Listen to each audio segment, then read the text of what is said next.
Hello everyone and welcome back to Little Black Homes on the Prairie.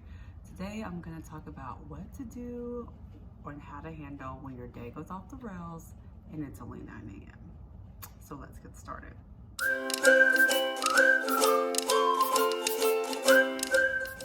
First I want to shout out this unicorn necklace that my 4-year-old gave me. I told her I would wear it, so just making sure I, give props where props are due. Okay, so let's talk about the days that just go off the rails. This was me yesterday.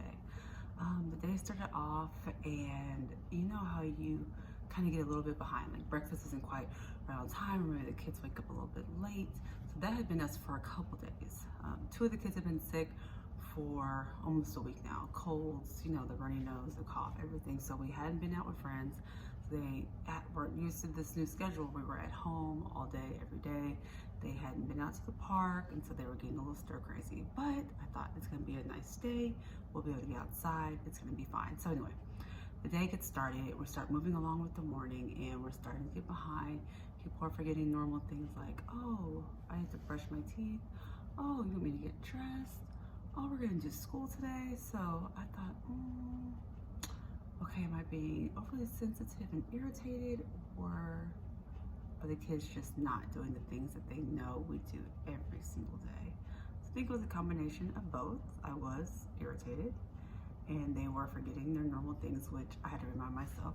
And I talked to my sister about this, like, there's a reason kids have parents, because they're kids. And so when I get irritated with my kids for being kids, I have to take a step back and reflect on what's really bothering me. But yesterday, I didn't take that step back at 9 a.m. I just, you know what, we're just gonna keep pushing through. So it's time to sweep the floor, do the dishes in the morning, everything. And people are like dropping the broom, dropping the dishes in the sink, playing in the sink water. And I said, you know what, I'll finish up. Don't worry about it. Let's just move on. We're gonna get ready for Bible time. So we start doing Bible time, and I thought I'm gonna water the plants while my son reads the Bible story. I was trying to multitask. What I should have done was sat down, but no. I said, I'm gonna multitask. So I filled up this space right here. Okay? Filled it up with water, go back to water my plant. I'm not paying attention to what I'm doing, and when I pour the water, it's not going into the soil.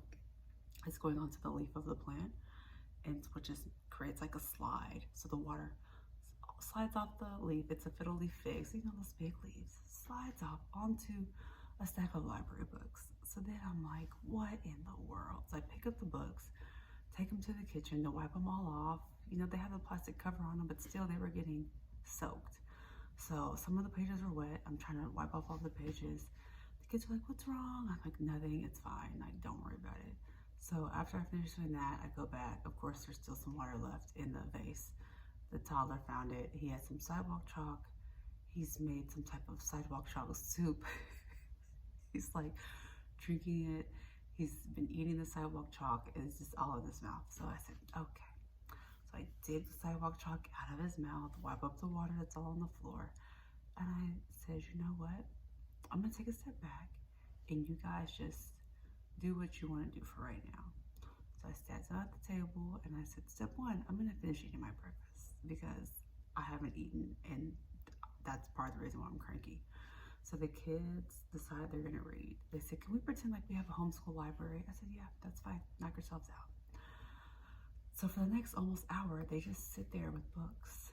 And mind you, my 4-year-old, she's not reading, but she's like sitting there flipping through the pages of the books, just telling herself a story. My 6-year-old, he's just reading a book in the corner. And I sat down, I wrote down some notes, like I was observing them, and I was observing that, you know what, I need to step back. Like I was trying to overpower the day, push through, power through, which I always try to do, instead of stopping and evaluating what's actually happening, evaluating my feelings, evaluating the kids' feelings, and saying, is this a chance to regroup? Because like we're homeschooling for a reason. I don't have to just push through with curriculum. I don't have, like meetings or something that I have to attend where I have to prove that we did what we said we were gonna do that day. Like we can take a step back. So take a step back, We relaxed the rest of our day. It didn't get a whole lot better, but I was able to not get riled up when things kept happening. I was like, all right, that's just how today is going. Like, I can't change it.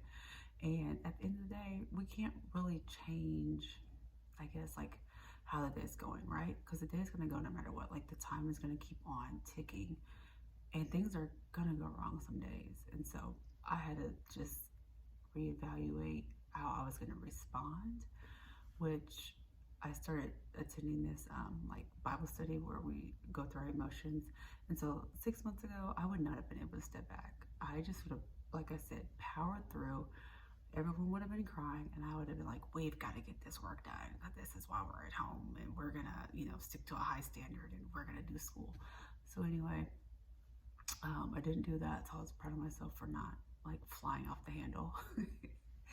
And then last night, before the kids went to bed, we were doing our prayers, and I just said, guys, I have to apologize because I had the worst attitude yesterday, or today. It wasn't you guys, it was mommy. I was mad. I did not stop and ask for forgiveness. I just needed to really take a seat this morning, and I apologize for being rude and for being short with you all. And they're like, oh, we forgive you. And my daughter's like, yeah, I could tell by your faces you weren't having a good day.